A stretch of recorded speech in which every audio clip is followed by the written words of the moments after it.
March সেদিন আমি উদ্বৃত্ত দেখিয়েছিলাম 9,91,592 টাকা। ঈদের দিন পরে যেদিন ঈদের পরের দিন জমা হয় চাঁদা বাবদ, সেটার পরিমাণ ছিল 2,35,952 টাকা। হলকার বিক্রি 1,35,000 টাকা। গতকাল পর্যন্ত এই মোট টাকাটার পরিমাণ হলো 13,62,544 টাকা। গতকাল পর্যন্ত মোট জমা 13,62,544 টাকা। গত ঈদের দিন খরচ হয়েছিল 18,550 টাকা। তারপর বিদ্যুৎ বিল এবং তালা 267 টাকা।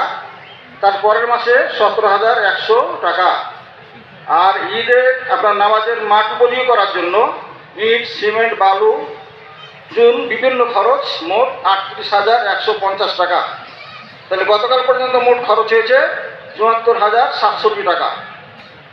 এই 13,62,544 টাকার মধ্যে 74,067 টাকা বাদ দিলে থাকছে গতকাল পর্যন্ত 12,88,477 টাকা। 12,88,477 টাকা। এই টাকার মধ্যে আংশিক টাকা ওয়ার্ল্ড ব্যাংকে জমা আছে। বাকি টাকা আপনারা দেখছেন যে গেট নির্মাণ হচ্ছে, গেট নির্মাণের প্রজেক্ট কমিটি করা আছে। এই প্রজেক্ট কমিটি যখন কমপ্লিট হিসাবটা দিবে তখন আমি আপনাদের সামনে কমপ্লিট হিসাবটা প্রচার করব ইনশাআল্লাহ। আসসালামু আলাইকুম।